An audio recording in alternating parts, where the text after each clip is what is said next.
से नहीं होगा। इसलिए परम पावनी कथा से पूर्व हम लोग 2 बार भगवत नाम संकीर्तन का आश्रय लें, और इसमें भी आश्रय लेने का तात्पर्य यही है कि जिस प्रकार से हम भगवान का नाम संकीर्तन करते हैं, भजन करते हैं, स्मरण करते हैं। भागवत में लिखा है विष्णु दीक्षा विहीना नाम नादिकारा कथा सर्वे। जिस प्राणी ने अपने जीवन में गुरु नहीं किया वो कथा सुनने का अधिकारी नहीं है। बहुत से भक्तों ने भगवान से पूछा, सरकार कलिकाल कलयुग में ऐसे तो बहुत से भक्त होंगे जिन्होंने गुरु नहीं किया होगा, क्या वो कथा सुन नहीं सकते? भगवान ने कहा एक उपाय है, यदि वो जीव मेरा नाम स्मरण कर ले उसके जीवन में मैं ही साक्षात गुरु बन जाता हूँ। इसलिए आइए अपनी जिह्वा को पावन बनाए, 2 बार भगवत नाम संकीर्तन करें। ओ जय सिया राम, जय जय सिया राम, सिया राम जय जय सिया राम, जय सिया राम जय जय सिया राम, जय सिया राम जय जय सिया राम, जय सिया राम जय जय सिया राम, जय सिया राम जय जय सिया राम, जय सिया राम जय जय सिया राम, जय सिया राम जय जय सिया राम, मुझे भरोसा तेरा राम, मुझे भरोसा तेरा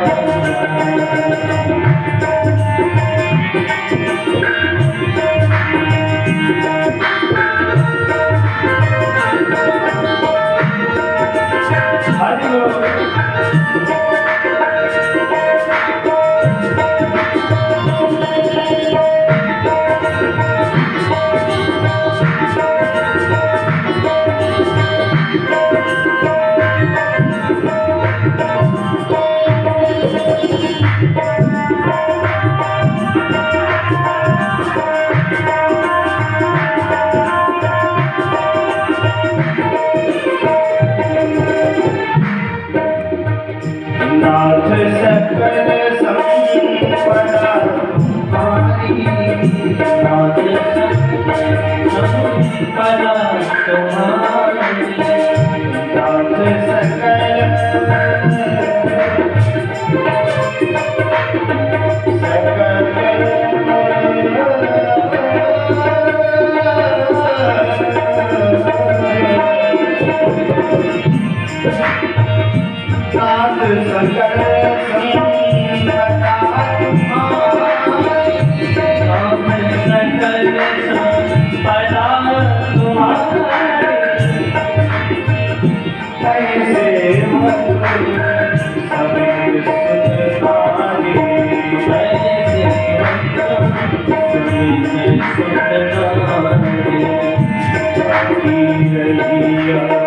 भावना जैसी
गोविंद भगवान की जय हो। बोले बांके बिहारी लाल की जय हो। जब तक है जिंदगी फुर्सत न होगी काम से, कुछ समय ऐसा निकालो प्रेम कर लो श्याम से। निवेदन आपसे करते हैं, गृह कार्य तो सदैव लगे रहते हैं, कभी भी व्यक्ति के जीवन में फुर्सत नहीं रहती है, लेकिन निवेदन करते हैं ये अवसर बार बार मिलने वाला नहीं है। गृह कार्य का जिंदगी लगे रहेंगे, लेकिन भगवान की कथा सुनने का अवसर बार बार मिलने वाला नहीं है।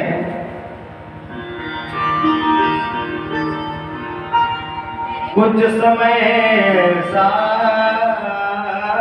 निकालो प्रेम कर लो श्याम से। जिंदगी का श्वास का कोई ठिकाना नहीं है, श्वास कब आए और कब चली जाए, इस तन का, इस देह का कोई भरोसा नहीं है,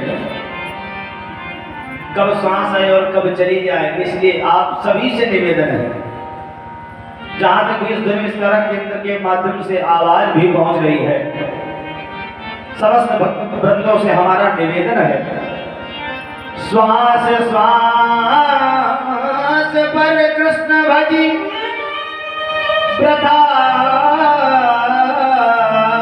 श्वास जन खोय, पता नहीं इस श्वास का आवन हो या न हो। इसलिए आप सभी से यही निवेदन, जितना भी समय मिले, क्षण दो क्षण, जितना भी आपको समय मिले उस समय को ऐसे नष्ट ना करें, भगवान का स्मरण करें, कीर्तन करें, भजन करें। बड़ा अनमोल है जीवन।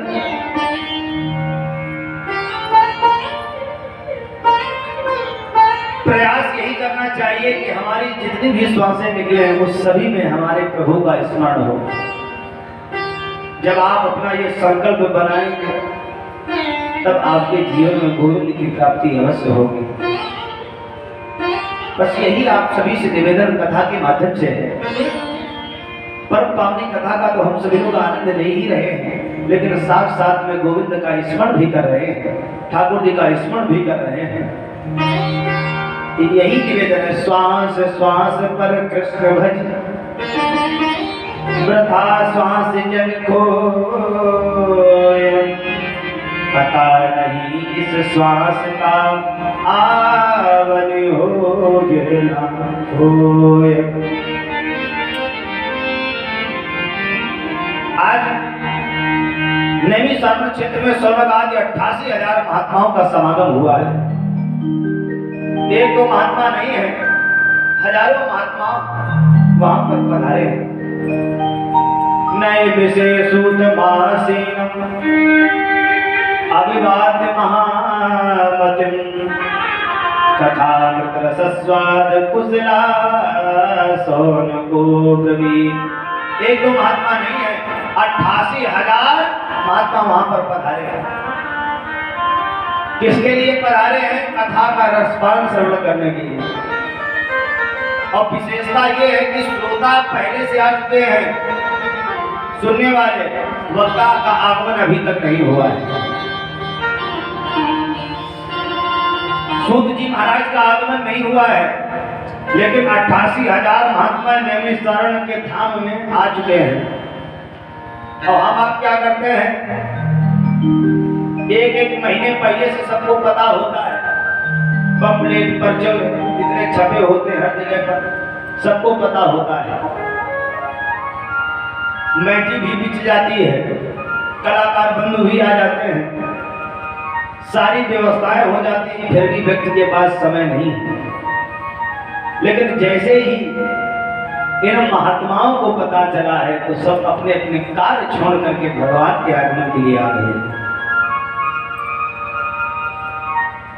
राम जी सरकार जैसे ही जनकपुरी नगर में आए हैं, जैसे ही लोगों को पता चला कि सरकार आ रहे हैं, तो वहां के लोग सारे काम को छोड़ करके राम जी के दर्शन के लिए दौड़ पड़े। धाये धाम काम सब त्यागी, मनहु रंग निधि लूटन लागी। अरे सारे कार्य छोड़ दिए हैं, क्योंकि परमात्मा के दर्शन सबको नहीं है। जिन पर परमात्मा की विशेष कृपा होगी, विशेष अनुकंपा होगी, मैया वही इस दरबार पर आ पाएगा। इसलिए नैमिषारण्य क्षेत्र में शौनक आदि 88,000 महात्माओं का आगमन हुआ है। नैमिषे सूतमासीनम अभिवाद्य महामतिम तथा भद्रसस्वाद कुशला शौनको ब्रवीण। उन महात्माओं के बीच में एक दिव्य महात्मा का आगमन हुआ है।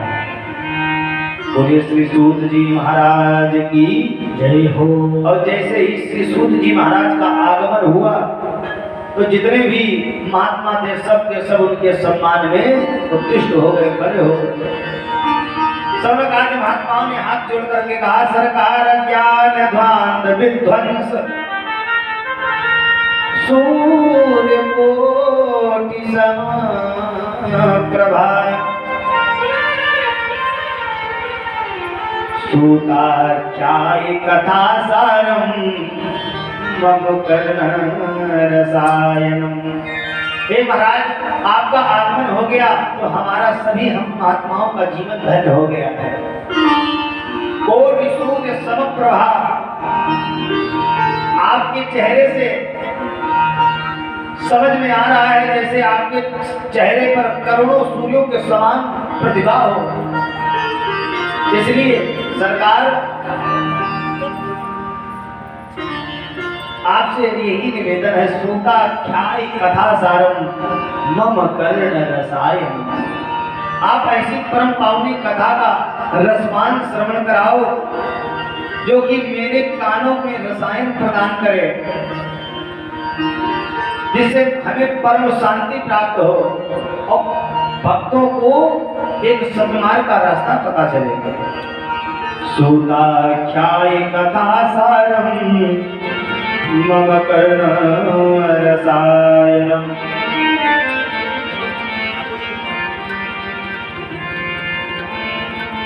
ऐसी परम पावनी कथा का आप रसपान श्रवण कराओ सरकार। आज ऐसा दिव्य प्रश्न किया है महाराज, जिसे श्रवण करने मात्र से सारी व्यथा समाप्त हो जाए। गोविंद आपके चरणों में ही हमारा मन रहे, ऐसी कथा को आप श्रवण कराओ। मम कर्ण रसायनम।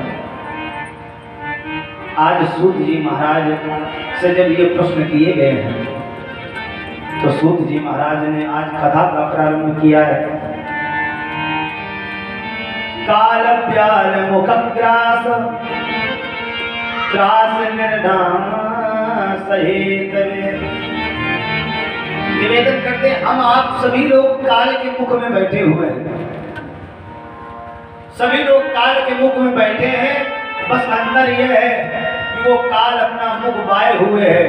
जिस दिन उस काल ने अपना मुख बंद कर लिया तो हमारे आपका जीवन भी समाप्त होने में कोई देरी नहीं है। उपाय क्या करें भाई? काल के मुख में तो सबको जाना है, क्योंकि जो इस संसार में आया है उसे जाना अवश्य है। जो इस संसार में आता है उसे अवश्य जाना पड़ता है, लेकिन ऐसी तैयारी करें वहां की जाने के लिए हम आप कि भगवान के चरणों तक पहुंचे। देखिए, निवेदन करते हैं, कमल का पुष्प जब खिलता है तो कीचड़ से निकलता है। कमल का पुष्प जब निकलता है तो कीचड़ से निकलता है, लेकिन कमल में विशेषता ये है, एक बार अगर वो कीचड़ से निकलता है तो फिर उसकी जिंदगी कीचड़ में नहीं होती है, फिर तो वो भगवान के चरणों में पहुंचता है। तो यही हमारा आपका जीवन हो, गोविंद ने हमें दे दिया है। लेकिन हमारा उत्तरदायित्व बनता है कि हम कमल के समान भगवान के चरणों में खड़े रहें।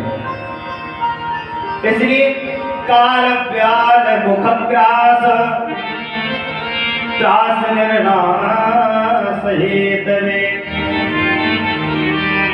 हम सभी काल के मुख में बैठे हैं। बाबा लिख रहे हैं कि जब वहां पर कथा प्रारंभ हुई, बड़े बड़े महात्मा पधारे हैं, देवताओं ने भी विचार किया कि हम भी कथा का रसपान श्रवण कर रहे हैं, लेकिन ये कथा देवताओं को भी दुर्लभ है, उनके भी नसीब में ये कथा नहीं है। देवताओं ने विचार किया कथा जो ये महाराज यहाँ पर सुना रहे हैं, यहाँ पर कथा का सुनाकर के ये वाली कथा जो है वैकुंठ में सुनाए, स्वर्ग में सुनाए। तो देवताओं ने विचार किया ये कथा ऐसे नहीं सुनाएंगे, क्या करना पड़ेगा? बोले इसके लिए लोभ देना पड़ेगा। लोभ में क्या? बोले इनकी कथा सुनने के लिए हमें अमृत का पान कराना पड़ेगा, और जब हम इनके आगे शर्त रखेंगे कि आपको हम अमृत का पान कराएंगे, आप उसके बदले में हमें ये कथा यहाँ पर न सुना करके स्वर्ग में सुनाओ। तो आज देवता सब अमृत का कलश लेकर के वहीं पर कथा में पधारे। अभक्तांश विद्याय नादधौसा कथामृतम् श्रीमद्भागवती वार्ता सुराणामपि दुर्लभा। देवता वहां पर पहुंचे, बालू का आसन लगा है, सूजी महाराज उसी आसन पर विराजमान है, सब आज श्रोता बंधु नीचे बैठे हैं। देवताओं का आगमन हुआ, देवताओं ने कहा महाराज आपके चरणों में बार-बार प्रणाम है, आपसे निवेदन है आप जो यहाँ पर कथा सुना रहे हो, ये कथा यहाँ पर ना सुना करके आप स्वर्ग में सुनाइए। अगर आप हमें स्वर्ग में कथा का रसपान श्रवण कराएंगे तो इसके बदले में हम आपको अमृत का पान कराएंगे। तो देवताओं को भगा दिया है सूजी महाराज ने, कहा कि क्वा कांचा क्वा मणिर्महा। विचार करने की बात ये, तुम अमृत का पान हमें कराना चाहते हो, इस अमृत से कहीं बढ़कर के ये अमृत में कथा का रसपान तुम करना चाहते हो। कहां पर कांच की मणि, कहां पर कांच और कहां पर मणि, कितना बड़ा अंतर है। इसलिए ये जो अमृत है ये तुम्हारा कांच के समान है, और ये जो हमारी भागवत कथा है ये मणि के समान है। इसलिए देवताओं को भगा दिया। सुराणामपि दुर्लभा, देवताओं को भी दुर्लभ है। अरे हम आप बड़े भाग्यवान हैं, हम लोगों ने जाने कितने पुण्य एकत्रित किए होंगे जो गोविंद की कथा सुनने का अवसर मिल रहा है। व्यक्ति के पास में सब कुछ हो जाता है, धन हो जाता है, वैभव हो जाता है, यश कीर्ति सब कुछ हो जाती है, लेकिन भगवान की कथा अच्छे अच्छे धनवानों को भी नहीं नसीब है। बहुत पैसा है, धन है, भगवान का नाम स्मरण नहीं करते हैं, लेकिन क्या करें, रात में नींद वाली टेबलेट खानी पड़ती है। हम आप बड़े भाग्यवान हैं। आज वहां पर जब कथा प्रारंभ हुई, उसी कथा में एक कथा और आज आ रही है बड़ी सुंदर। सूजी महाराज ने बताया सौनक इत्यादि महात्माओं को कि एक बार की बात है, एकदाही विशालायाम चत्वार ऋषयो मना सत्संगार्थम समायाता तत्र सुस्मत्र नारदम। एक बार की बात, नारद जी सभी लोगों में घूमते हुए बद्री विशाल क्षेत्र में पहुंचे हैं, और जब नारद जी बद्री विशाल क्षेत्र में पहुंचे तो हुआ क्या, वहां पर नारद जी की भेंट 4 महात्माओं से हुई। सनक, सनंदन, सनातन और सनत। ये 4 महात्मा सदैव 5 वर्ष के ही रहते हैं। इनसे भेंट हुई, महात्माओं ने नारद जी को देखा और कहा नारद जी कथम ब्रह्मंदी न मुखा कुतश्चिंता भवान परितम गम्यते कुत्र कुतस्या गमनं तव। आप इतने उदास क्यों हैं? आप तो सदैव प्रसन्न रहने वाले हैं। भाई कोई व्यक्ति हो जैसे अत्यधिक प्रसन्न रहता हो, सदैव भगवान का स्मरण करता हो, प्रसन्न रहता हो, लेकिन उसका मुख मलिन हो तो आप अवश्य पूछेंगे भैया क्या बात होगी, आपका मन उदास क्यों है। तो वही नारद जी से महात्मा पूछ रहे हैं कि नारद जी आप तो नारायण नारायण नारायण करते हो, आज आपका चेहरा ये उदास क्यों है, मुख मलिन क्यों है। कथम ब्रह्मंदीन मुखा उतश्चिंता कुरु भवान। आपके चेहरे पर ये चिंता किस प्रकार की है, हमें भी इस चिंता का कारण बताओ, शायद उस चिंता का कोई समाधान हमारे पास हो। नारद जी ने विचार किया जब इतने महात्मा नहीं कर पाए हमारी चिंता को दूर, तो आप कहां से कर पाओगे महाराज। तो संकातियों ने कहा नारद जी तुम्हें चिंता करने की आवश्यकता नहीं, एक बार हमें भी समस्या को बताओ क्या हुआ। तो नारद जी बताने लगे कि हे महात्माओं, एक बार हमने विचार किया कि सारे संसार का हम तीर्थाटन करें, घूमें, देखें कि कहां पर हमको शांति मिलेगी। हम हर जगह पर भ्रमण करने के लिए गए। अहम तु पृथ्वी यातो ज्ञात्वा सर्वोत्तमामिति पुष्करम च प्रयागम च काशी गोदावरी तथा। हर जगह पर भ्रमण करने के लिए गए, पुष्कर गए, प्रयाग गए, हरिद्वार गए, लेकिन बताए महाराज हर जगह पर गए लेकिन हमें कहीं भी शांति नहीं मिली। हर क्षेत्रम कुरुक्षेत्रम श्रीरंगम सेतुबंधनम एवमादिषु तीर्थेषु भ्रममाणेतस्तथा। हर क्षेत्र गए, कुरुक्षेत्र गए, रंग रामेश्वर गए, हर जगह तीर्थ में पहुंचे, लेकिन महाराज हमें कहीं भी 1% शांति नहीं मिली। जहां पर भी गए वहां पर हमें अशांति ही अशांति मिली। संसार में तो हमने बड़ा गजब देखा है,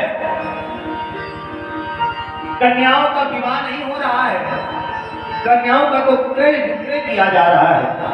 कन्या विक्रयो लोभात दंपतीनां चकलकरम। कन्याओं का विवाह नहीं हो रहा है, कन्याओं का क्रय विक्रय किया जा रहा है। बच्चे अपने माता पिता की बात नहीं मानते हैं, श्यालको बुद्धिदायका, साले साहब की बात मानी जाती है।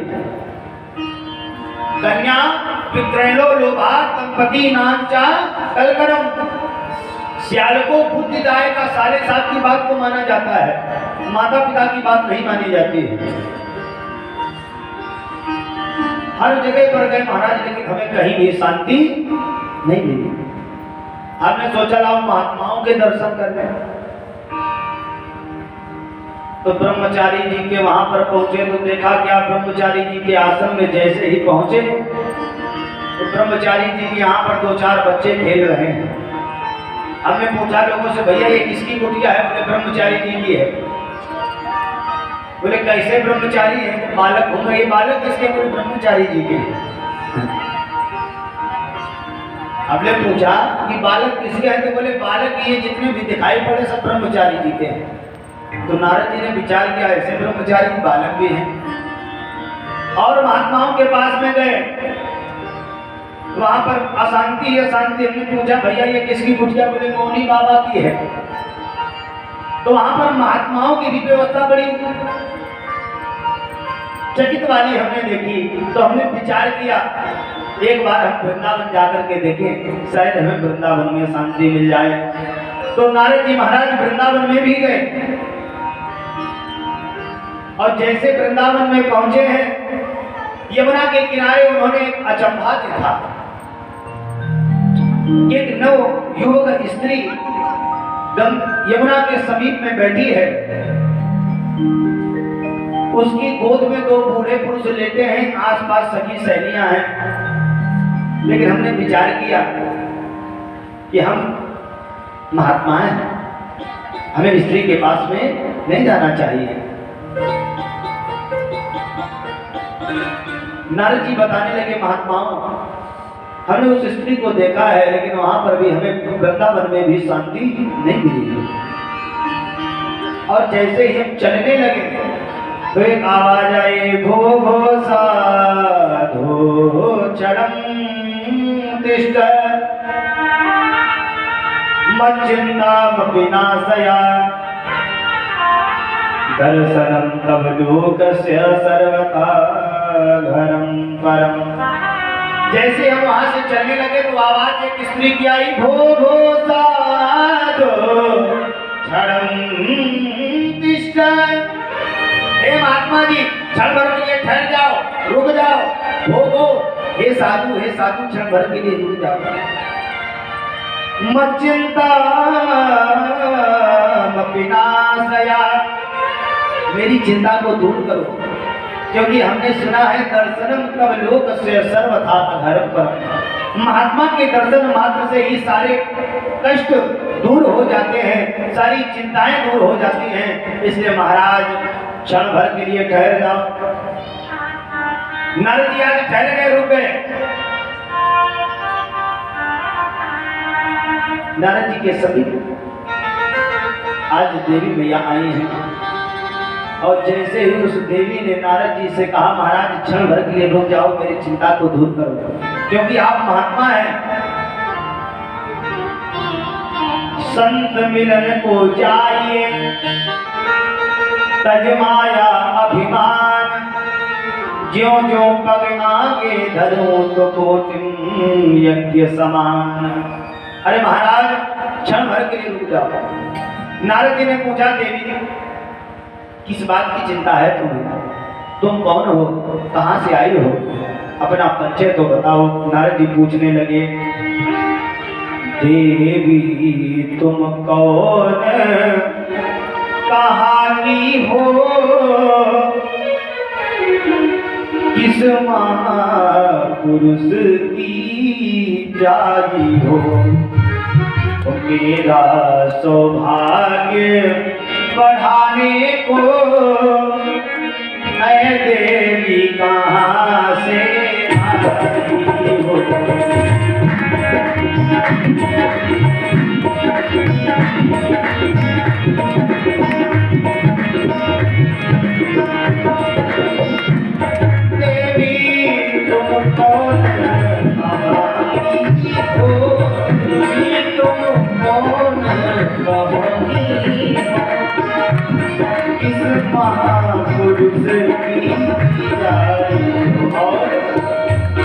मेरा सौभाग्य बढ़ाने को ऐ देवी कहाँ से आई।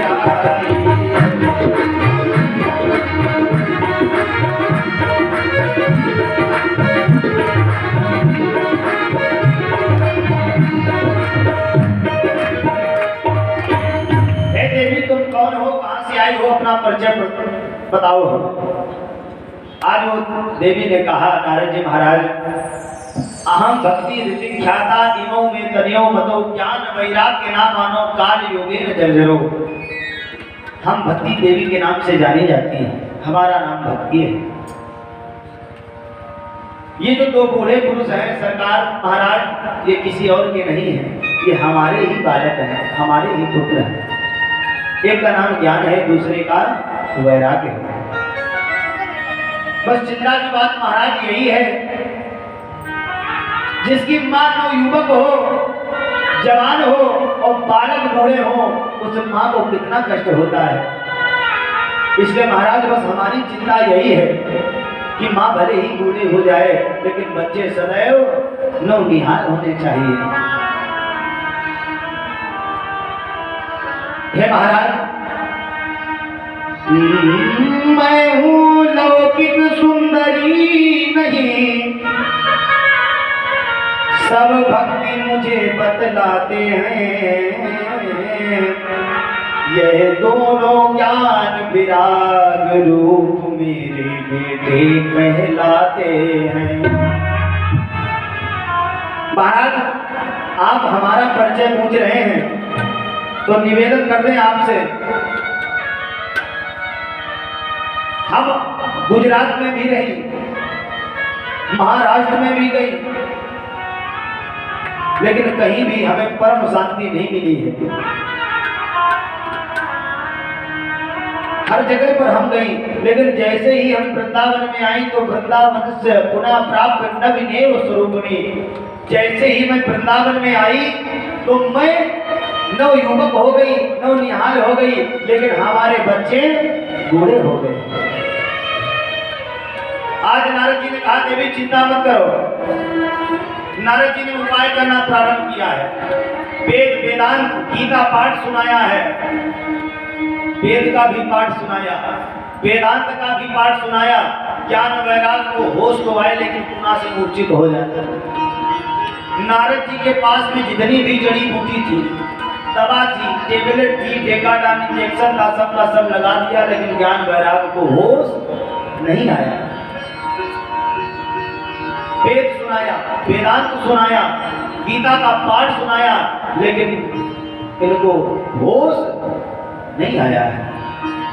नारद जी भी अचंभे में पड़े हैं कि हमने सब कुछ सुना दिया, इससे बढ़ के क्या है। भाई कोई पढ़ा लिखा हुआ डॉक्टर MBBS किए हुए, बढ़िया विदेश से पढ़ करके आया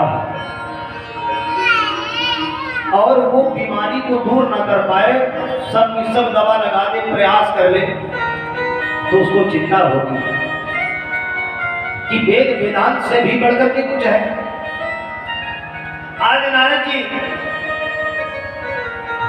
जैसे ही वेद वेदांत का पाठ सुनाया, होश नहीं आया है, तो आज आकाशवाणी हुई, हे नारद संकर्म सूचको नूनम,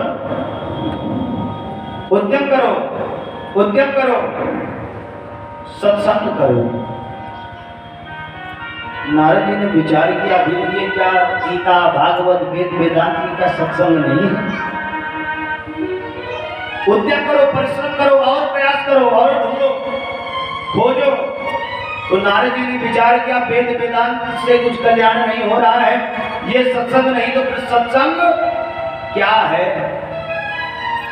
नारद जी ने आज भक्ति देवी से कहा, देवी तुम चिंता मत करो, वृथा खेदय से बाले अहो चिंता तुरा कथम,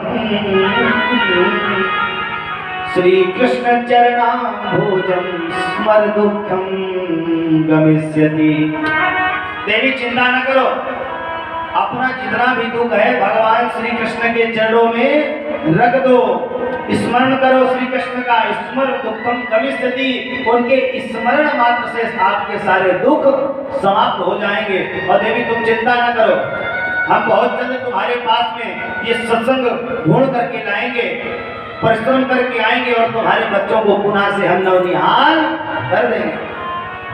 आज वही बात नारद जी ने संकादियों से कही है। संकादियों ने कहा, नारद तुम्हें चिंता करने की कोई आवश्यकता नहीं, उसके लिए हमारे पास उपाय है। नारद जी ने कहा, वेद वेदांत से भी बढ़कर के कोई उपाय है। तो संकादियों ने कहा, श्रीमद् भागवत जी की पावन कथा ही है, जो सत्संग इसकी कथा को जो सुनता है उस प्राणी के जीवन में सदैव मंगल ही मंगल हो जाता है। कली मलहरणी मंगल करणी, तुलसी कथा रघुनाथ की, गति कूर कविता सरित की, जो चरित पावन पाद की। अरे परम पावनी कथा है, इसके श्रवण मात्र से ही जीव को कल्याण प्रदान होता है, उसको परम शांति मिलती है। इसलिए श्रीमद् भागवती वार्ता, श्रीमद् भागवत जी की पावन कथा का आयोजन कराओ नारद। इसी से देखना ज्ञान वैराग्य पुनः से तो निहाल हो जाएंगे। आज गंगा के समीप में बालू का आसन लगा है, चारों महात्मा विराजमान है, भागवत की कथा प्रारंभ हो गई। और वहां पर कथा को सुनने के लिए एक दो महात्मा नहीं, भृगु वशिष्ठस्य वनस्य गौतमो मेधाविधर देवल देवरातो। महात्मा भृगु, वशिष्ठ, च्यवन, मेधात थी, देवल, देवरात, बड़े बड़े महात्मा पधारे हैं। एक दो महात्मा नहीं, बहुत महात्मा पधारे हैं। कथा प्रारंभ हो गई और भगवान की ऐसी कृपा, उसी कथा के प्रभाव से जो भक्ति देवी नवनिहाल थी, ज्ञान वैराग्य बूढ़े थे, आज कथा के प्रभाव से आज उसी कथा के पांडाल में भक्ति देवी का प्रादुर्भाव हो गया है। बोले भक्ति मैया की जय हो। भक्ति देवी के साथ में ज्ञान और वैराग्य नृत्य करने लगे हैं। भक्ति सुतो तो तरुणो गृहीत्वा प्रेमैक रूपा सहसा विरासी श्री कृष्ण गोविंद हरे मुरारी नाथे नामानि मुहुर्वदन्ति। ऐसी भगवान की कथा के माध्यम से ज्ञान वैराग्य को होश आ गया और नृत्य करने लगे। अब आप कहेंगे महाराज वेद वेदांत से कुछ नहीं हुआ, फिर भागवत जी की कथा से ऐसा क्यों? तो निवेदन कर दें, जैसे आम का वृक्ष हो, आम के वृक्ष से आम का फल आता है, ध्यान से सुनना। और आम के फल में विशेषता होती है, वो खट्टा भी होता है और मीठा भी होता है। अब आप ये विचार करें कि जब इस पेड़ के फल इतने मीठे हैं तो इसकी जड़ कितनी मीठी होगी। तो जड़ क्या मीठी होती है? न मीठी होती न खट्टी होती है। इसी प्रकार से भागवत क्या है? सभी वेद, वेदांत, गीता, पाठ, उपनिषद सभी का सार है, पका हुआ फल है। निगम कल्पतरोर गलितम फलम सुख मुखात द्रवमृत संयुतम पिबत भागवतम रसमानयम मुहुरहो रसिका भूविभाव का है। सुखदेव जी महाराज की चोंच लगी है इस फल में, इसलिए ये जो फल है भागवत स्वरूपी 100% पक्का है कि ये फल मीठा होगा, पका हुआ फल है। निगम कल्पतरोर गलितम फलम, ये फल जो है मीठा है। अब आप विचार करें, आप कहेंगे महाराज आप ये कैसे कह रहे हैं कि 100% ये जो फल है मीठा होगा? ये इसलिए कह रहे हैं क्योंकि आप भी जानते हैं तोता उसी फल में चोंच मारता है जो फल अत्यधिक मीठा होता है। अब इसमें भी एक तोते की चोंच लगी हुई है, वो और कोई नहीं, श्री सुखदेव महाराज हैं। बोले श्री सुखदेव महाराज की जय हो। इसलिए इस फल का जो भी पान करता है, भागवत की कथा का जो भी पान करता है, उसके जीवन से सारी व्यथाएं समाप्त हो जाती हैं और धर्म, अर्थ, काम और मोक्ष की प्राप्ति होती है। बोले गोविंद भगवान की जय हो। आज कथा के ही प्रभाव से ज्ञान वैराग्य को होश आ गया है और आज भी वृंदावन में साक्षात भक्ति देवी आज भी नृत्य करती है। भक्ति नृत्यति यत्र चा माँ भगवती, भक्ति देवी आज भी वृंदावन की कड़कड़ में, रज रज में, गलियों में, आज हर जगह पर भी वहां पर नृत्य करती है। जहां पर आप वृंदावन जाएंगे तो हर जगह राधे राधे, कृष्ण कृष्ण राधे राधे। जहां की भूमि, जहां की रज परमात्मा ने खाई है, मैया मैं नहीं माखन खायो। एक बार मैया यशोदा ने देखा कन्हैया जी के मुख में मट्टी खाई है इन्होंने, तो कहे कन्हैया मुख को दिखाओ, तुमने मिट्टी का पान किया। कन्हैया जी बोले माता जी हे अम्ब, हम तो आपसे कभी झूठ नहीं बोलते, हमने तो मिट्टी का एक दाना भी नहीं खाया। ना हम भक्षितवान हम सर्वे मिथ्या संसना। ये जितने भी गोपी ग्वाल कह रहे हैं कन्हैया ने माटी खाई है, ये सब झूठ कह रहे हैं। अरे जहाँ की मिट्टी का पान भगवान ने किया हो, उस मिट्टी की बात ही अलग है। परमात्मा वहां पर दौड़े हैं, खेले हैं, घूमे हैं, ये सत्य है। आज भी आप वृंदावन में जाएंगे तो वहां आपको आनंद ही आनंद मिलेगा। अच्छा वृंदावन में जाएंगे जबकि बांके बिहारी का मंदिर, सारी बातें हैं, लेकिन जय श्री कृष्णा कम कहने वाले मिलेंगे, राधे राधे। अब हम यहाँ से जाते रास्ते में ज्यादा ट्रैफिक मिल जाके भैया हट जाओ, रास्ता तो जाना है, लेकिन वहाँ पर ये कुछ नहीं, राधे राधे तो आप खुद ही हट जाओ, तो वहाँ का आनंद ही कुछ और है। आइए दो बार भगवत नाम संकीर्तन तदुपरांत आपकी कथा, और हमारा प्रयास रहेगा कि आपको अनन्य कथाओं का आज स्मरण करा दें और कल सीधा आपको पावन भगवान के दर्शन कराएं। तो सभी कथाओं का आनंद आप सभी लोग लें। बोले गोविंद भगवान की जय हो। घूमन चल रे वृंदावन धाम, मन चल रे वृंदावन धाम, राधे राधे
चल वहीं पे करेंगे विसार,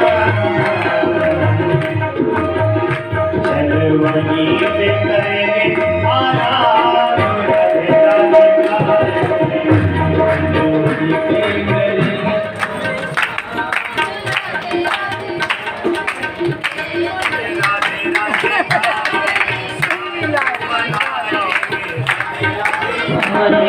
श्याम को मनाएंगे, श्याम को मनाएंगे, राधे राधे गाएंगे, श्याम को मनाएंगे, राधे राधे गाएंगे।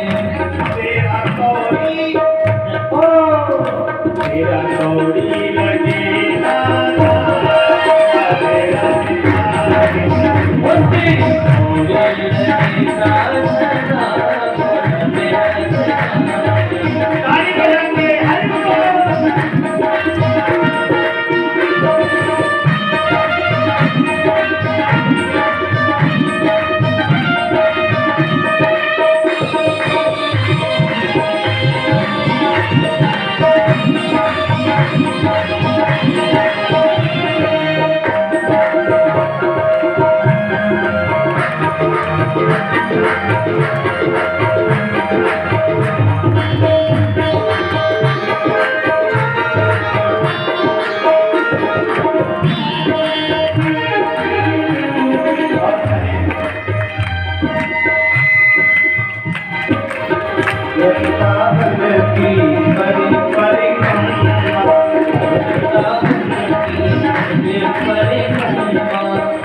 जी के मंदिर में सोने का खंभा, रवि जी के मंदिर में सोने का खंभा,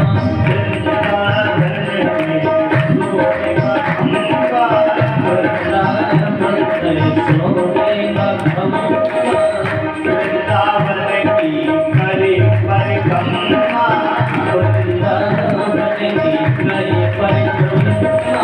इसलिए करना क्या है, तुम्हें मिल जाए श्याम श्याम राधे राधे गाए, मिल जाए श्याम श्याम राधे राधे गाए, तुम्हें मिल जाए श्याम श्याम राधे राधे गाए, तुम्हें मिल जाए श्याम श्याम राधे राधे गाए। और कहें हे सरकार वृंदावन में कुंज बिहारी, वृंदावन में बिहारी, कुंज बिहारी की लीला है न्यारी, कुंज बिहारी की लीला है न्यारी। इसलिए तू भले वहाँ भले राधे भले अपने मन को निहार,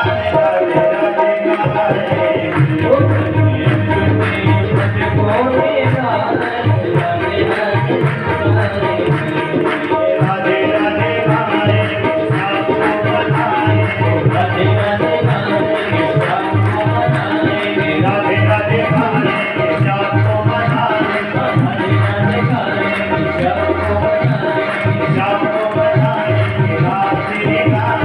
सबको बनाए, राधे गाए, हाथ ऊपर करके बोलिए, तुझे मिल जाए श्याम श्याम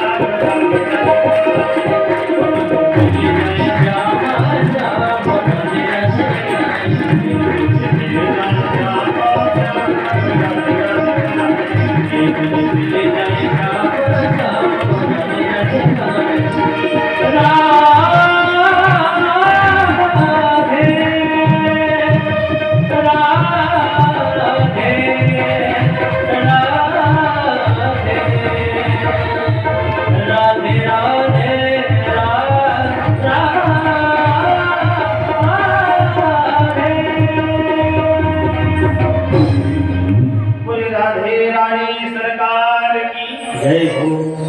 आप लोग थोड़ा तेज बोला करो, ऐसा लग रहा है जैसे आप लोग स्कूल में नहीं हॉस्पिटल में बैठे। बोले राधे रानी सरकार की, बोले राधे राधे। लगना चाहिए यहाँ पर भक्त बैठे हैं और कुछ लोग घरों में हाँ अपने अपने कार्य में लगे। बोले क्या करें, अभी तो पहला दिन है। बोले फिर बोले देखा जाएगा, 2-4 दिन में चला जाएगा। तो 2-4 माताएं वहां से आ रही थी तो उन्होंने कहा चलो माता जी आज कथा सुन लो, दूसरा दिन है। माता बोले आज नहीं है। बोले कब? 2 दिन में चलेंगे। फिर 2-3 दिन हुए। बोले माता जी आज चलो, अब तो बताओ 1-2 दिन रह गए, आज कथा सुन लो। बोले आज नहीं। बोले फिर? बोले आखिरी आखिरी में देखा जाएगा। तो हम ये नहीं समझ पाते हैं आखिरी का है कि कथा की आखिरी की पंडित जी की आखिरी। हाँ अब आखिरी दिन कहा माता जी आज तो चलो आखिरी है। बोले आखिरी नहीं। बोले फिर? बोले स्वाहा। और स्वाहा का समय हुआ। बोले अब नहीं। बोले अब आहा में जाएंगे। बोले गोविंद भगवान की। इसलिए एक घड़ी आधी घड़ी, एक घड़ी आधी घड़ी, आधी में बुनियाद। तुलसी संगत साधु की हरे कोटि अपराध। अरे आपको जितना समय मिले उतने में ही भगवान का आराधन करो।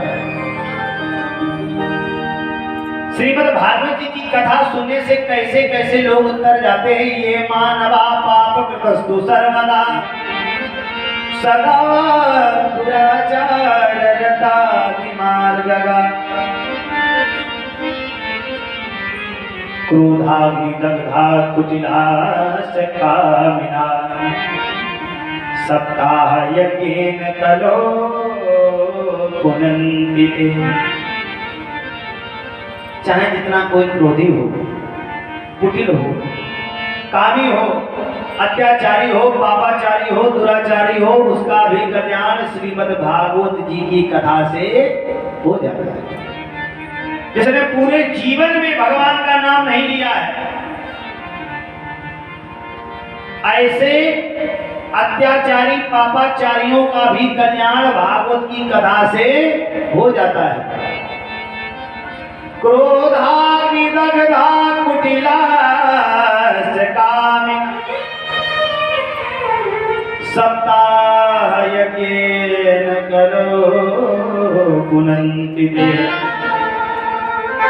साप्ताहिक श्रीमद् भागवत जी की कथा के माध्यम से ऐसे प्राणियों का भी उद्धार हो जाता है। महात्माओं ने पूछा, महाराज क्या ऐसे भी भक्तों का भगवान ने कल्याण किया है जिन्होंने पूरी जिंदगी भगवान का नाम नहीं लिया? तो बाबा व्यास जी ने कहा, ऐसे भी बहुत से भक्त हैं, उनका भी कल्याण भागवत जी की कथा से हुआ। अच्छा, एक बात और आपको बता दें, जिसने कभी भगवान का नाम नहीं लिया, ध्यान से सुनना, जिसने कभी भी भगवान का नाम नहीं लिया, वो जो ये कहता हो अरे भगवान को नहीं मानते, हम सब देख लिया, भगवान नहीं होते, कुछ नहीं, सब मुंह आया है, सब बताया जा रहा, भगवान नहीं होते हैं, ऐसे नास्तिक व्यक्ति भी भगवान का नाम लेते हैं। रात का 12 बजा, रात का 12 बजा हो, जिसने कभी भगवान का नाम नहीं लिया है, अब वो बाईपास से आ रहा हो, अजनारी आना हो, रात का 12 बजा हो, बिजली कड़क रही हो, बारिश होने लगी हो, हवाएं चलने लगी हो, और वो भाई साहब साइकिल से आ रहे हो, जिसने पूरी जिंदगी में भगवान का नाम नहीं लिया है, वो भी वहीं से कड़कती हुई बिजली में साइकिल डर डर के चल रही है, आसपास देख रहे कोई है तो नहीं, जय हनुमान ज्ञान गुण सागर, जय कबीर लोग जाकर नाम लो। तो ऐसे ऐसे व्यक्ति भी भगवान का नाम लेते हैं, बोले गोविंद भगवान की। तो ऐसी एक परम भावनी कथा आ रही है। आत्मदेव पुरे तस्मिन् सर्व वेद विशारदा।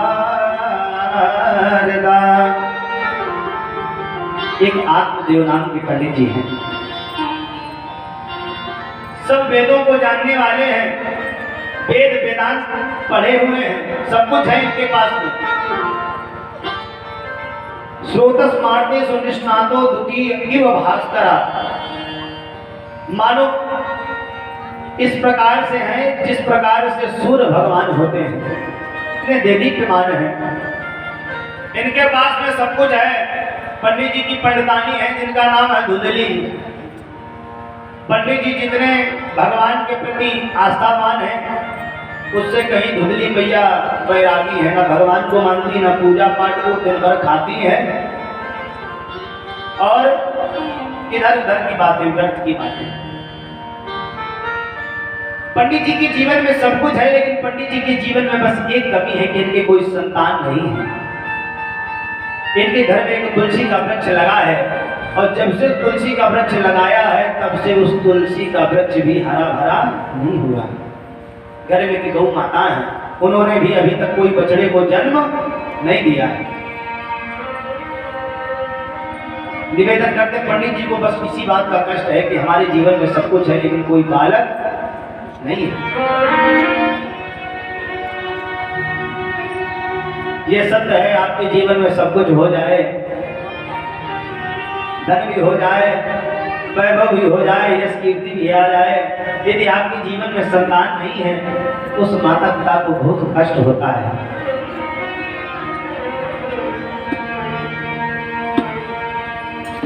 आपके जीवन में चाहे कितना जो कुछ आ जाए, यदि बालक नहीं है तो माता पिता को कष्ट सदैव रहता है।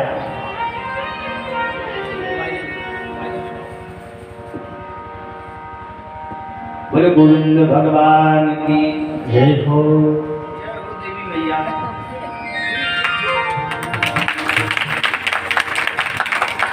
बोले गोविंद भगवान जय हो। प्रसाद ले लो।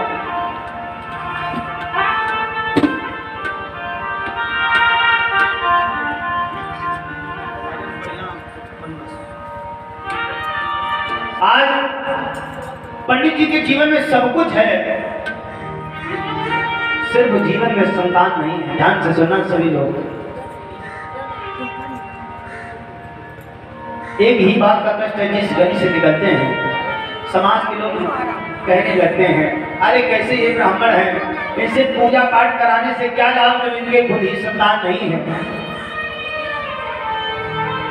जब समाज से निकलते हैं तो पंडित जी की आंखों में आंसू आ जाते हैं। भैया अरे भगवान, ऐसे हमने कौन सी गलती कर दी है जिस गलती की सजा आप हमें दे रहे हो? हमारे जीवन में तो कोई संतान नहीं है, दिन रात कष्ट है, आंखों में आंसू आते हैं, लेकिन क्या करें भैया, विधि बाप विधान नहीं टलता। ब्रह्मा जी ने जो लिख दिया उसे कोई मिटने वाला नहीं है। विधि बाप विधान नहीं टलता, वह अपना कार्य कराता स्वयं। हरे कृष्ण वहाँ जाता नहीं, प्रति व्यक्ति उसे बुलाता स्वयं। आज बहुत कष्ट है। अब तो आज आत्मदेव पंडित जी ने मरने का प्रण बना लिया है, मरने का प्रण बना लिया। अब चाहे कुछ हो जाए, अगर परमात्मा ने हमारे जीवन में हमें संतान नहीं दी है, अरे इस देह का क्या फायदा, अब तो मरना ही ठीक है। मरने का निश्चय बना लिया है। आज जंगल में मरने के लिए जा रहे हैं, जंगल में एक कुआं है, गिरने का प्रयास जैसे ही किया तो आज महात्मा आ गए। महात्माओं ने आत्मदेव पंडित जी का हाथ पकड़ लिया। अरे महात्मा, ये क्या करने जा रहे हो? महात्मा जी से आज पंडित जी ने कहा, तो हमें मर जाने दो महात्मा जी। क्यों मरना क्यों चाहते हो? अरे ये तो जिंदगी बड़ी अनमोल है, ये मानो तुम सभी को नहीं मिल पाता है, फिर तुम मरने क्यों जा रहे हो? क्या बात है? आज आत्मदेव पंडित जी उन महात्माओं के चरणों में गिर पड़े और कहने लगे, महाराज अब तो मरना ही ठीक है। क्यों? अरे महाराज, हमारे जीवन में कोई संतान नहीं है और बस एक ही कामना है कि हमारे जीवन में एक पुत्र हो जाए, घर में दीपक जलाने वाला हो जाए, बस यही कामना है। महात्माओं ने समझाया, ब्राह्मण देवता आप तो ज्ञानी हो, अरे बालक बालक कर रहे हो, पुत्र पुत्र कर रहे हो, संसार में कोई साथ देने वाला नहीं है। जिस पुत्र की अभिलाषा कर रहे हो, अरे वही तो अंत में साथ नहीं निभाएगा। महाराज जी कहने लगे, चाहे कुछ हो महाराज, अब तो हमारे जीवन में हमें पुत्र चाहिए, क्योंकि हमने सुना है जिग जीवितम प्रजाहीनम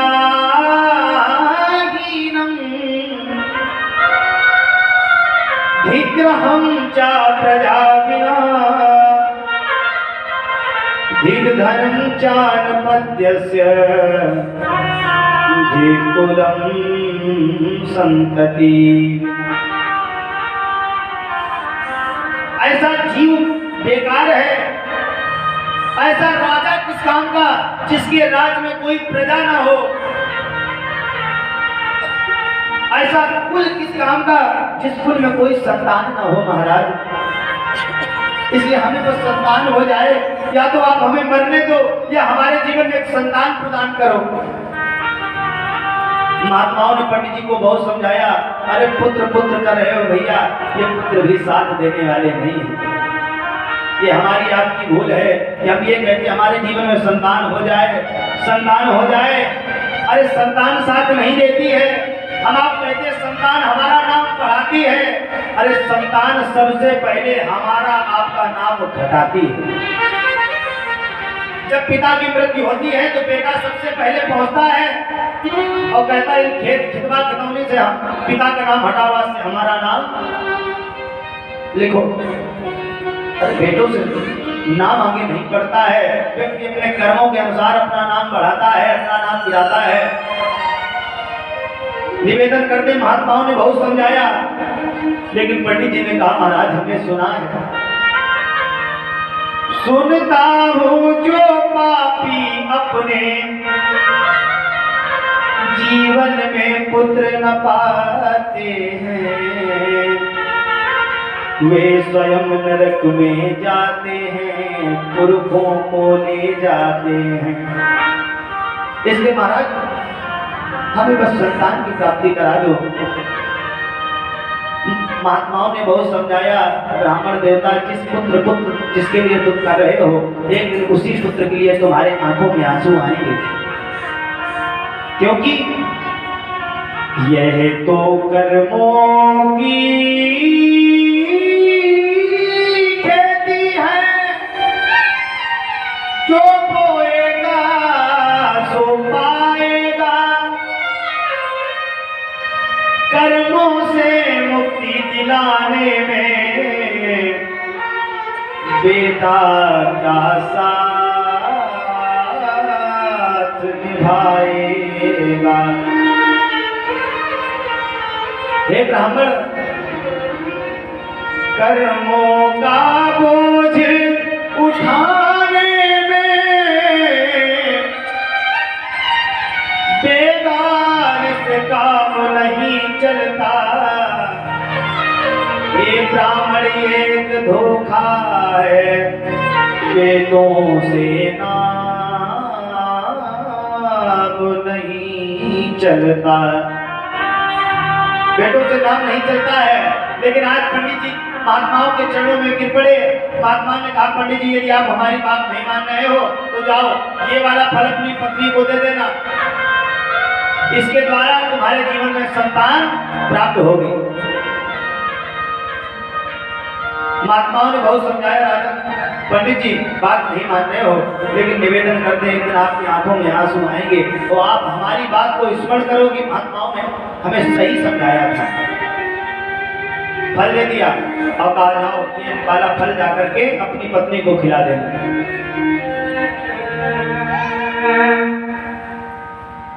लेकिन शर्त ये है इससे संतान होगी, लेकिन इस फल खाने के बाद में झूठ नहीं बोलना है, ज्यादा भोजन नहीं करना है। पंडित जी ने विचार किया ये फल खाना तो हमारी पत्नी को है, दुलरी देवी को, वो सबसे ज्यादा झूठ बोलने वाली है। तो पंडित जी कहने लगे महात्मा जी से कि महाराज ये वाला फल अगर हमारी पत्नी खा लेगी और जितने नियम हैं, जितनी शर्तें हैं, इसका पालन यदि हम कर लें, क्योंकि पत्नी जो हमारी धुंधली है वो ये बातें मानने वाली नहीं है, इसलिए ये जितने नियम हम कर लें। तो महात्माओं ने कहा जाओ अपनी पत्नी को ये फल खिला देना, उसके माध्यम से आपके जीवन में एक पुत्र की प्राप्ति होगी। अरे अब तो पंडित जी बड़ा प्रसन्न होकर के आ रहे हैं। अरे आज तो अब तो हमारे जीवन में संतान होगी, महात्माओं ने हमें फल दिया है, अब तो संतान अवश्य होगी। जैसे ही घर में आए और कहे देवी देवी ओ देवी इधर तो आओ, देखो आज हम तुम्हारे लिए क्या अनमोल वस्तु लाए हैं।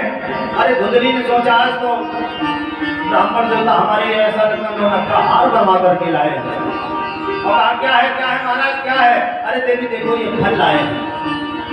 धुंधली ने कहा इस फल के लिए तो हमें बुला रहे हैं, हमने सोचा तो हमारे लिए हीरे जेवरात लाए होंगे, कि फल से क्या होगा। पंडित जी ने कहा देवी इस फल से हमारे जीवन में संतान होगी, इसलिए इस फल का आप पान कर लो, इसे खा लो।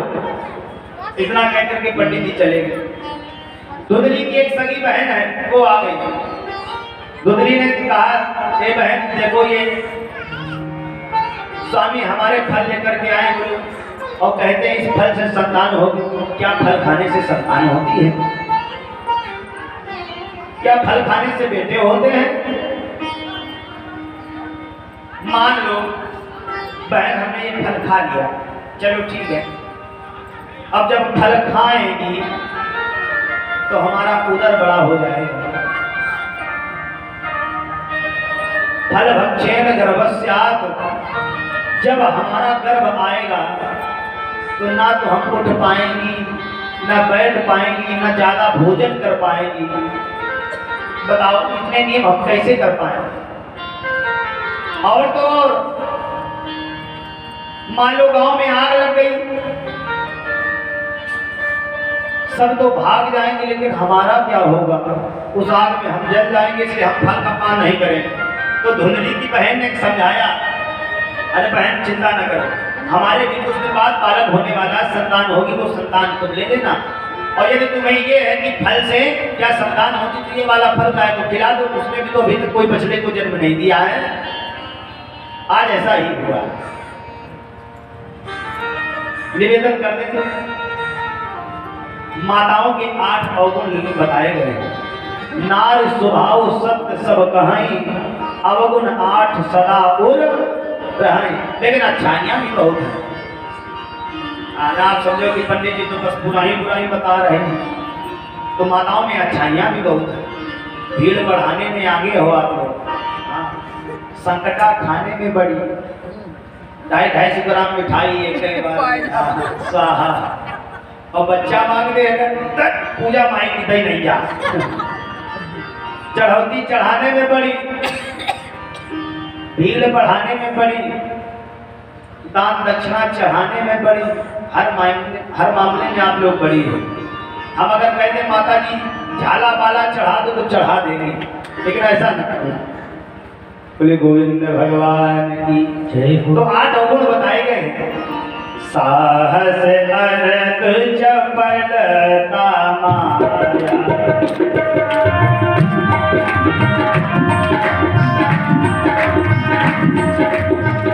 साहस अरत चपलता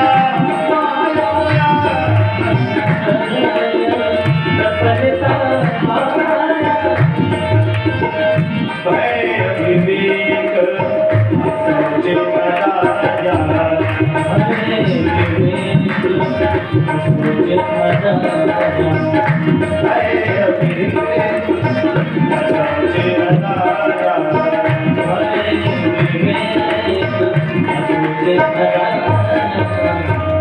आज समय व्यतीत हुआ है, धुंधली की बहन के एक बालक हुआ है। कथा को थोड़ा संक्षेप में लेकर के चल रहे हैं, क्योंकि अभी महात्म्य कथा के हम लोग भागवत में प्रवेश नहीं किए हैं। ये जो कथाएं हैं ये विष्णु पुराण की हैं, लेकिन किसी दवा को खाने से पहले उसके बारे में जानना अनिवार्य है, इसलिए महात्मा का वर्णन दिया गया है। भागवत का पान करें इससे पहले हमें मालूम होना चाहिए इनसे कैसे कैसे जीव तरते हैं, इसलिए महात्मा की कथा है। आपको बता दें, आज समय हुआ, भगवान की कृपा हुई, धुंधली की बहन के बालक हुआ, रातों रात को बालक धुंधली को दे दिया गया। पंडित जी को बता दिया गया, अरे पंडित जी अब तो बड़े प्रसन्नता की बात है, तो हीरे जेवरात हमें दो। क्यों? बोले आपके यहाँ लल्ला हुआ है। अरे पंडित जी का खुशी का ठिकाना नहीं रहा, बड़े प्रसन्न हो गए पंडित जी। भगवान की ऐसी कृपा हुई, जिस गाय ने कभी बछड़े को जन्म नहीं दिया उसने एक सुंदर बालक को जन्म दिया है। बछड़े को नहीं, बालक को जन्म दिया। उस गाय से एक बालक बड़ा सुंदर अद्भुत हुआ, पूरा शरीर बालक का है, मानव का है, उसके कान जो है गौ के समान है।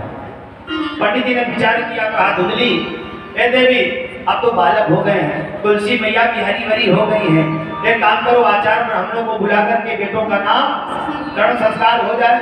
तो धुंधली ने कहा पंडित जी शांत रहो, बेटा हमारा है। किसका बेटा है? हमारा। तो नाम कौन रखेगा? हम। पंडित जी को बुलाने की कोई आवश्यकता नहीं। यदि हमारा नाम धुंधली है तो हमारे बेटे का नाम धुंधकारी। यथा नाम तथा गुण। देखिए व्यक्ति का जैसा नाम होता है उसी व्यक्ति के उस नाम के अनुसार उसके आचरण भी होते हैं। जैसा खाओगे अन्न वैसा बनेगा मन, जैसा पियोगे पानी वैसी बनेगी वाणी। इसलिए आज धुंधकारी एक का नाम रखा गया और एक बालक का नाम बड़ा सुंदर रखा गया है जो गाय के बेटे का है। वो बेटे का नाम धुंधकारी ज्योतिषियों ने बतलाया।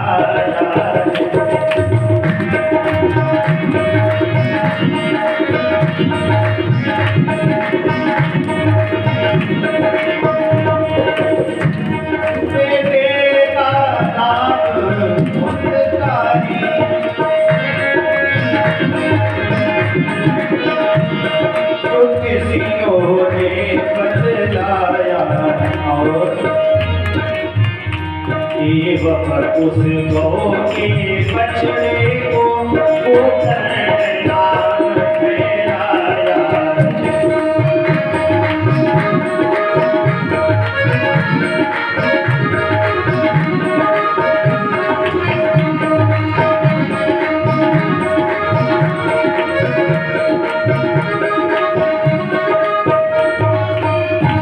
गोविंद भगवान एक का नाम धुंधकारी रखा गया, एक का नाम गोकर्ण रखा गया। गोकर्ण का तात्पर्य है गौ की उतरना, हिस्सा गोकर्णा जिसके कान गौ के समान हो वही है गोकर्ण जी महाराज। या ये मान लीजिए गोकर्णा जिसमें गो माने इंद्रियां, जिसने इंद्रियों को अपने अंदर कंट्रोल कर लिया है, इंद्रियों पर विजय प्राप्त कर ली है, वो है गोकर्ण जी महाराज।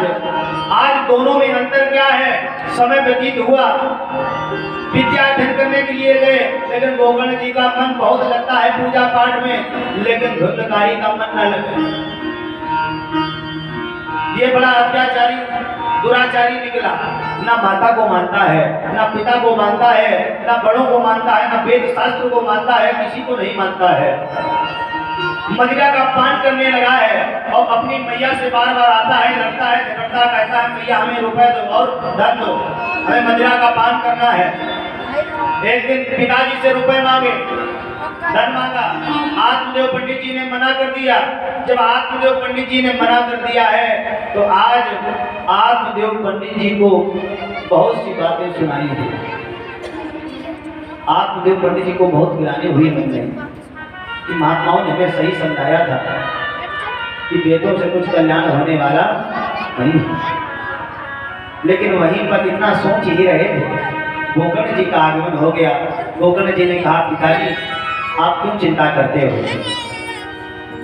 अब आपकी अवस्था जो है पिताजी पूजा पाठ करने की हो गई है। देह स्तिमांस रुधिरे भीमतिं त्यजत्वं जाया सुतादिषु सदा ममतां विमुञ्च। ये देह मांस का शरीर पिताजी इसको आप अपना बना रहे हो, लेकिन ये भी साथ जाने वाला नहीं है। पश्यामि सर्वजगदिदं क्षणभंग निष्ठं वैराग्य राग रसिको भव भक्ति निष्ठा।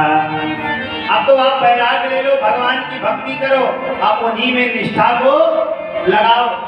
लेकिन आत्मदेव पंडित जी ने बात मान ली, बन के लिए चले गए। लेकिन धुंधली का क्या हुआ, एक दिन रात्रि में धुंधकारी आया है और कहा मैया हमें और धन दो, और धन दो। मैया ने मना कर दिया। जब धुंधली ने मना कर दिया तो धुंधली को बहुत मारा इस धुंधकारी ने, बहुत मारा।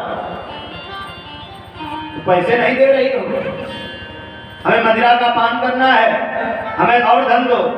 धुंधली मैया ने कहा जितने पैसे थे, जितना धन था, सब तुम्हें हम दे चुके हैं, हम कहाँ से लाए।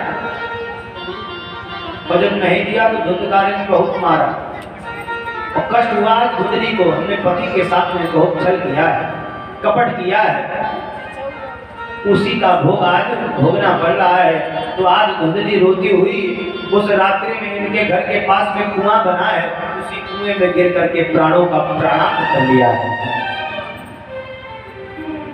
जब हम आप गलती करते हैं, कोई बड़ा समझाता है, बात नहीं मानते हैं, और जब उस व्यक्ति के अनुसार उसका कार्य नहीं हो पाता है तो उस व्यक्ति को बड़ा कष्ट होता है कि माता पिता ने सही समझाया था। बड़े हमारे पिता तो बुजुर्ग बैठे हैं, माताएं बैठी हैं।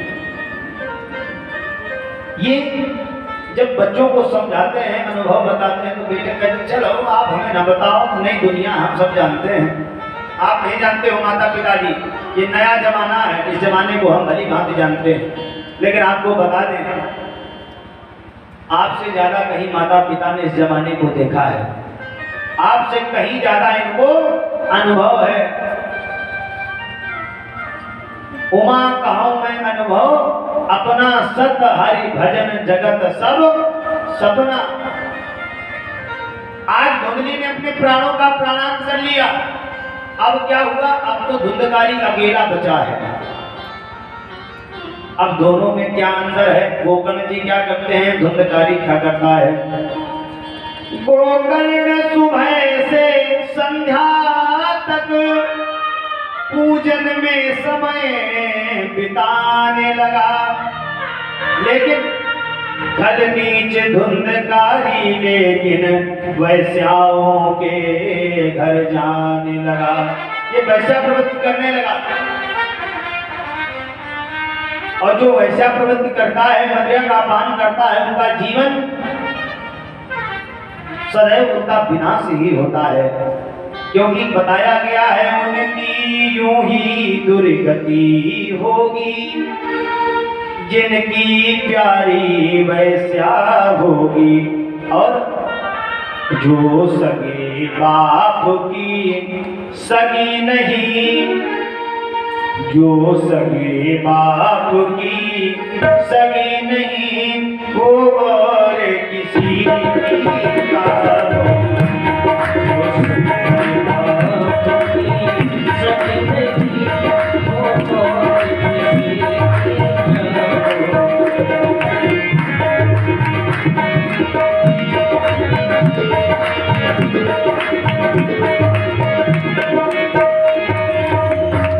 उनकी यूं ही दुर्गति होगी, जिनकी प्यारी वैश्या होगी। अब तो ये वैश्या प्रवृत्ति करने लगा है, चोरी करता है, और एक तो वैश्या नहीं के इसने अपने घर पे ही 3-3 वैश्याओं को रखा है। अब तो बहुत बड़ा पाखंडी हो गया है, चोर हो गया। तो वैश्याओं ने विचार किया ये बहुत बड़ा चोर हो गया है। एक दिन तीनों वैश्याओं ने मीटिंग बनाई और कहा ये एक दिन पकड़ा जाएगा, तो जब ये पकड़ा जाएगा तो हमारा भी नाम ले लेगा, इसलिए क्या करना चाहिए। बोले समय का इंतजार करो, एक ये राजा के यहाँ चोरी करने वाला है, और जब उस दिन वो चोरी करके आएगा, उस दिन रात्रि में इसे हम लोग मृत्युदंड दे देंगे। तो धुंधकारी ने किया क्या है, एक दिन रात्रि में राजा के यहाँ जाकर के बहुत बड़ी चोरी की, बहुत धन लेकर के आ गया। वैश्याओं ने नाना प्रकार के व्यंजन बना करके खिलाए, खूब मदिरा का पान कराया, खूब मदिरा का पान कराया है, और खटिया में बढ़िया से इसे लिटा दिया गया, हाथ पैर बांध दिए गए। अब देखिए व्यक्ति को कर्मों के अनुसार भोग भोगना पड़ता है। निवेदन करते हैं आपसे, हाथ पर बांध दिए गए। वैश्याओं ने किया क्या, पहले तो नाना प्रकार के व्यंजन खिलाए, मदिरा का पान कराया, उसके बाद में जलते हुए अंगारे इसके मुख में डाल करके इसे मार दिया, और जितना भी धन था सबका सब धन वैश्याओं ने ले लिया और वहां से गायब हो गए। ये बात गोकर्ण जी को पता चली तो गया जी में जाकर के अपने भैया का श्राद्ध कर्म किया है, पिंडदान दिया, और उसी रात्रि में घर में आए और लेटे हैं, विश्राम कर रहे हैं। तो होता क्या है, रात्रि में विश्राम करते करते इनको कुछ दिखाई पड़ता है। काला काला पुरुष कभी कोई बन करके आता है, कभी वो बकरे का रूप बना करके आता है। कई बार जब गोकर्ण जी ने देखा तो लिया कमंडल से जल को अभिमंत्रित किया है, और जैसे ही उस पुरुष पर मारा है, काले काले पुरुष पर दिखाई नहीं पड़ा, हवा मात्र है, और तुरंत वो एक हवा के रूप में आकार बना करके प्रकट हो गया है।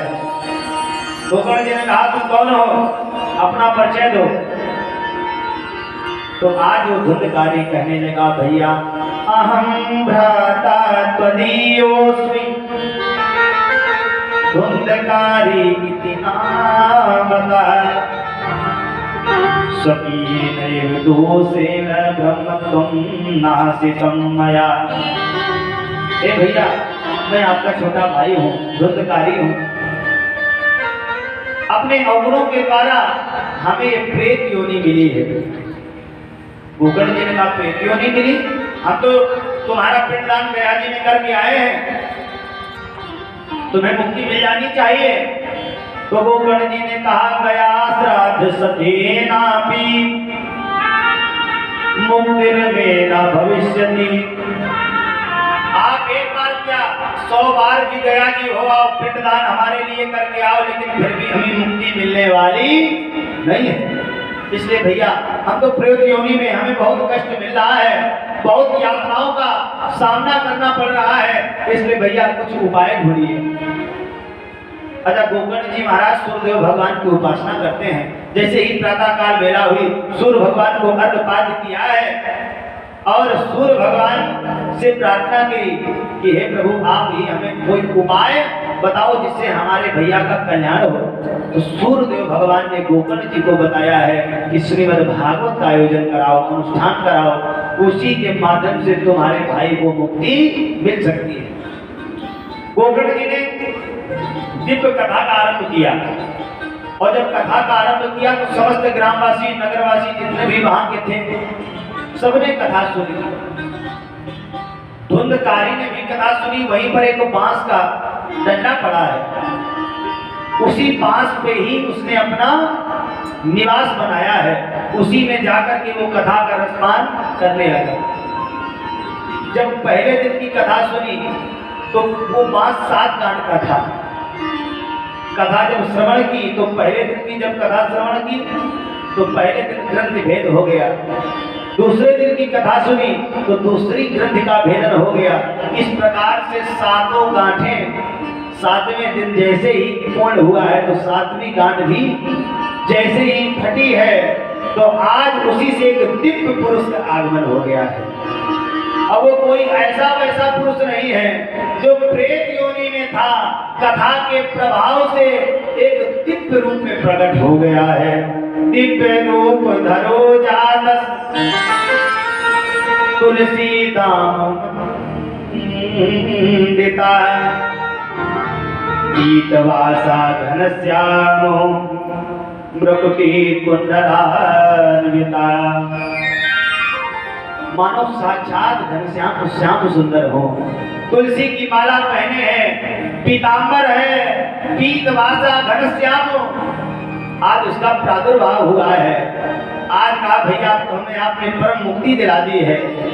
उसके लिए एक विमान आया है, विमान पे बैठ करके वो आज भगवान के श्री धाम को गया। लेकिन वहीं पर गांव वालों ने विचार किया भैया गोकर्ण जी महाराज कथा तो हमने भी सुनी है, लेकिन हमारे लिए विमान नहीं आया और आपके भाई के लिए विमान आया। तो गोकर्ण जी ने कहा आपने कथा तो सुना तो है, लेकिन कथा का मनन नहीं किया है, चिंतन नहीं किया है। बहुत से लोग होते कथा सुनते हो, कथा को पीछे झाड़ करके चले जाते हैं। हाँ,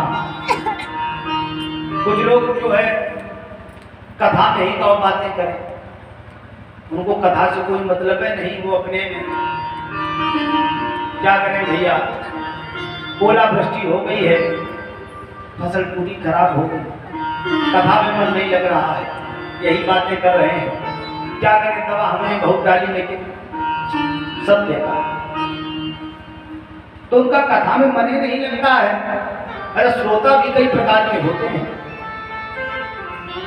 एक श्रोता असली होता है जो बड़े भाव के साथ में कृष्ण गोविंद हरे भाव के साथ में पूजन पाठ करता है। एक होता है नकली, वो असली वाले को देख देख करके वहीं से अच्छा भाई साहब कर रहे हैं श्री कृष्ण, तो वो भी बात श्री कृष्ण को वो भी देख के करता है। एक होता है फसली, उसको जब मनाया कि हाँ श्री कृष्ण गोविंद हो रहा हम भी कर ले, श्री कृष्ण गोविंद हरे सब कर रहे तो हम कहे नहीं जाए। अब एक होता है दखली, वो तो बहुत है खतरनाक, ना कथा सुनेगा ना दूसरे को सुनने देगा। अच्छा असली वाला श्रोता बढ़िया भाव के साथ में कथा को सुन रहा है। ओम जय जगदीश हरे।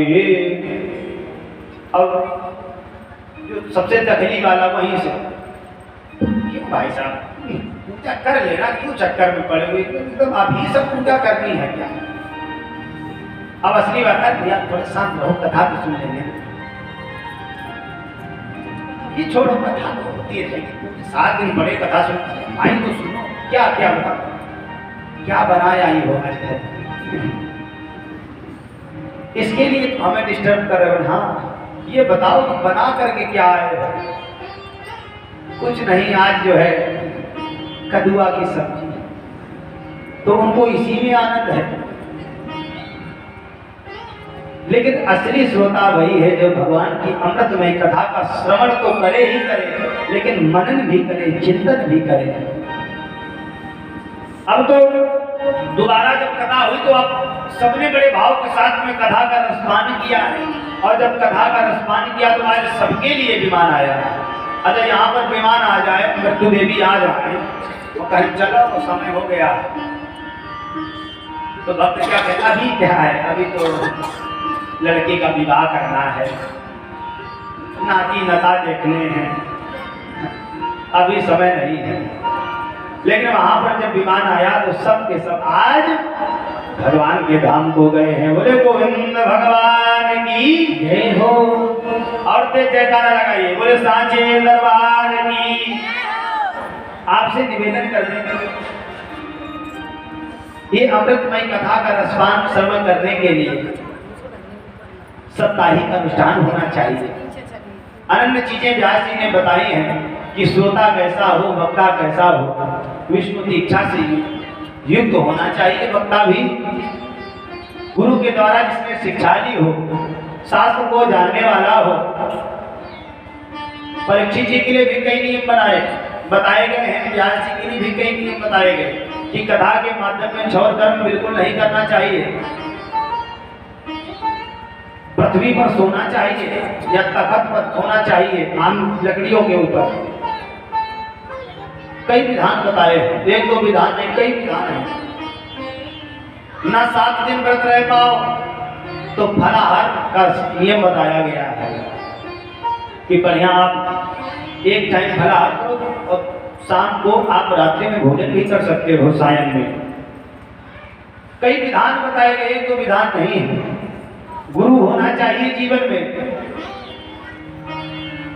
ऐसी कथा सुनने से, नियम करने से आपके जीवन में जो भी मनोकामना है आपके जीवन में अवश्य पूर्ण होगी। देखिए रामायण, भागवत और गीता 3 विषय हैं। तीनों विषयों में तीनों के मत अलग अलग हैं, तीनों से प्राप्त भी अलग अलग होता है। रामायण प्रयोग का विषय है, ध्यान से सुनना।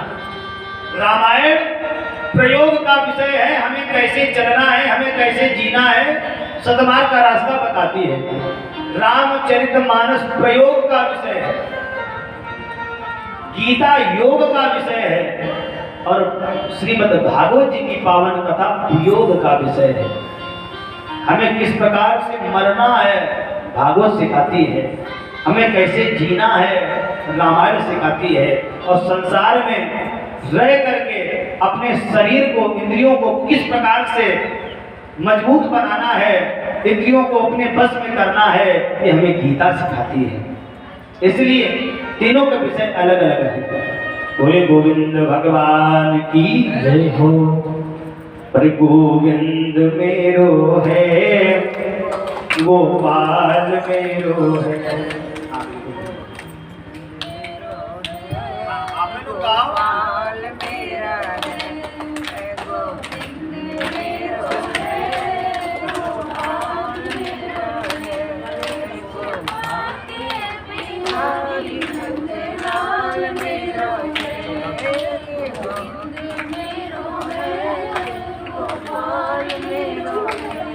गोविंद, बोले गोविंद भगवान की। आइए बड़े भाव के साथ में ताली बजा करके कहें,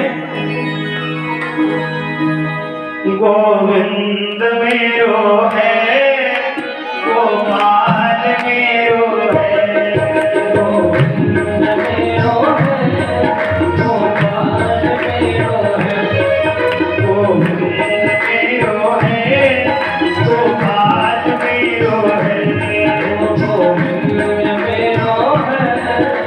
गोपाल मेरो है श्री बांके बिहारी नंदलाल मेरो है श्री बांके बिहारी नंदलाल मेरो है श्री बांके बिहारी नंदलाल मेरो है श्री बांके बिहारी नंदलाल मेरो वो मेरो है गोपाल मेरो है ताली बजा के मेरो है गोपाल मेरो है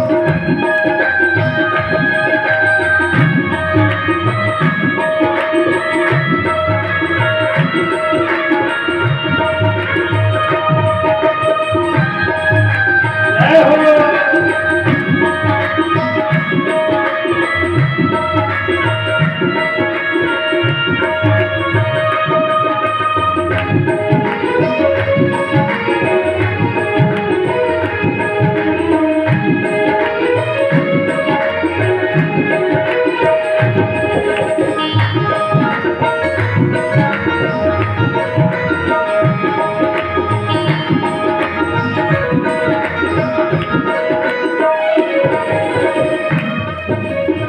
सभी लोग कहें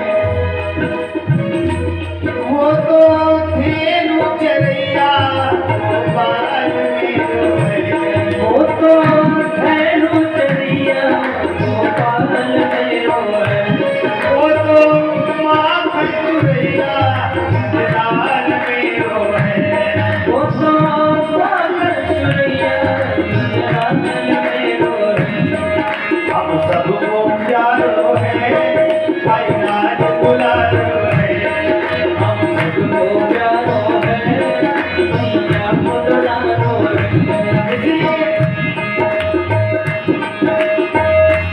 श्री बांके बिहारी नंदलाल मेरो है श्री बांके बिहारी नंदलाल मेरो है वो तो यशोदा मछलिया नंदलाल मेरो है वो तो यशोदा पुछिया नंदलाल मेरो है ठाकुर जी महाराज सबके प्यारे हैं तो हाथ ऊपर उठा करके वो तो यशोदा मछलिया नंदलाल मेरो है वो तो यशोदा पुछिया नंदलाल मेरो है गोविंद मेरो है गोपाल मेरो है गोविंद मेरो है गोपाल मेरो है श्री बांके बिहारी नंदलाल मेरो है श्री बांके बिहारी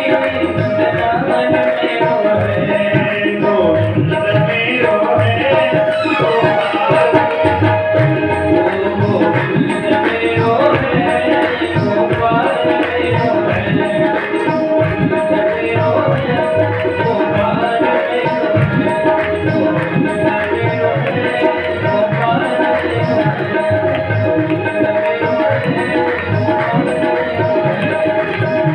मेरो है गोपाल मेरो है गोविंद मेरो है गोपाल मेरो है राधा राधा राधे राधे राधे राधे राधे राधे राधे राधे राधे राधे राधे राधे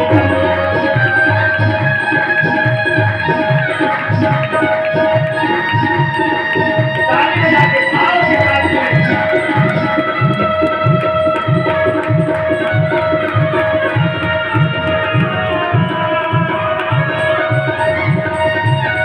बोले गोविंद भगवान की जय हो बोले बांके बिहारी लाल की परीक्षित जी कथा कहाँ चल रही थी कहाँ चल रही है हैं? दिल्ली जी का वो तो आखिरी हो गए हाँ बहुत सुंदर। लोग गोविंद भगवान की